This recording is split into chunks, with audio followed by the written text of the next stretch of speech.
मेरे दोस्त, कल्पना कीजिए, एक साधारण आदमी जो सुबह उठता है, आईने में खुद को देखता है और कहता है, आज मैं वह बनूंगा जो मैं होना चाहता हूँ।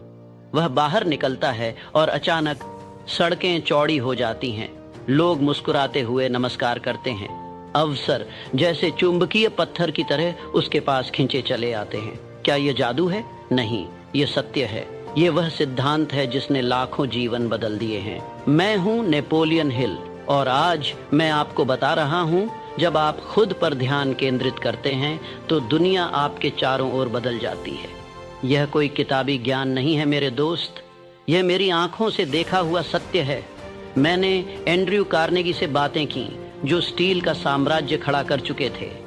मैंने थॉमस एडिसन को देखा जो असफलताओं के पहाड़ चढ़कर बल्ब जला बैठे, और हर बार मैंने यही पाया, सफलता बाहर की दुनिया को जीतने से नहीं आती, वह खुद को जीतने से आती है। आज का यह संवाद आपके लिए है। अगर आप तैयार हैं तो रुकिए मत, सीट बेल्ट बांध लीजिए। हम एक सफर पर जा रहे हैं, आपके अंदर के उस योद्धा को जगाने का सफर। और याद रखिए, यह सफर खत्म होने पर आप वहीं नहीं रहेंगे, आप बदले हुए होंगे, मजबूत, निश्चित, और दुनिया आपके कदमों तले होगी। मैंने थिंक एंड ग्रो रिच लिखी और दुनिया ने कहा यह तो सोने की खान है, लेकिन सच्चाई ये है कि किताब का हर शब्द मेरे जीवन की आग से तपा हुआ है। बचपन में मैं गरीबी की चेनों में जकड़ा था, पश्चिम वर्जीनिया के पहाड़ों में, जहाँ कोयला खदानें ही सपनों की कब्रें थीं। मैं सोचता, क्यों मेरी किस्मत इतनी कठोर? दिन रात वह सवाल मेरे दिमाग में घूमता रहता। फिर एक दिन एक बूढ़े सलाहकार ने कहा, बेटा, किस्मत बाहर नहीं, तेरे दिमाग में है। वह शब्द मेरे लिए बिजली की तरह थे। मैंने खुद पर फोकस करना शुरू किया, पढ़ाई लिखाई, सवाल पूछना, हर पल खुद को निखारना। और देखिए, वही नेपोलियन हिल जो आज आपको बोल रहा है, वह उसी फोकस का फल है।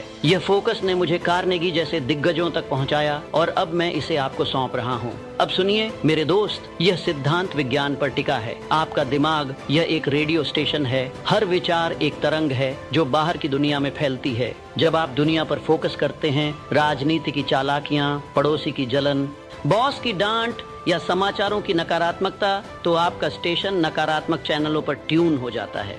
दुनिया आपको वैसा ही लौट आती है, और अधिक जलन, और अधिक डांट, और अधिक निराशा।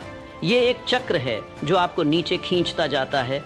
लेकिन जब आप खुद पर केंद्रित होते हैं, ओहो, आपका स्टेशन सकारात्मक तरंगों पर बजने लगता है। आत्मविश्वास की लहरें, उद्देश्य की ध्वनि, धन्यवाद की धुन और चमत्कार। दुनिया बदल जाती है, लोग बदल जाते हैं, वे आपकी ओर आकर्षित होते हैं, अवसर दौड़ते हुए आते हैं जैसे वे हमेशा से इंतजार कर रहे हों। ये कोई कल्पना नहीं, बल्कि दिमाग की शक्ति का नियम है।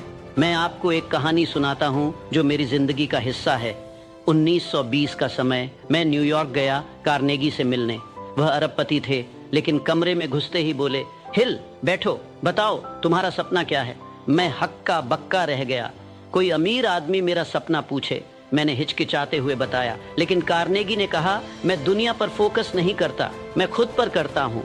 हर सुबह मैं खुद से पूछता हूँ, आज मैं क्या सीखूंगा, आज मैं कैसे बड़ा बनूंगा, क्या नया विचार मेरे दिमाग में जन्म लेगा। उनकी आंखों में वह चमक थी जो सफलता की पहचान है। परिणाम, स्टील का साम्राज्य जो आज भी खड़ा है, दुनिया को बदल रहा है। क्यों? क्योंकि जब वह खुद को निखारते थे, दुनिया उनके इशारे पर नाचने लगी। लोग उनके पास आए, सौदे हुए, धन बहा। ये फोकस की जादूगरी है। क्या आप महसूस कर रहे हैं मेरे दोस्त? वह कंपन आपके अंदर, वह आग जो सुलग रही है, यही है शक्ति, आपकी अंतर्निहित शक्ति। लेकिन सावधान, यह आसान नहीं। दुनिया आपको भटकाएगी, सोशल मीडिया की चका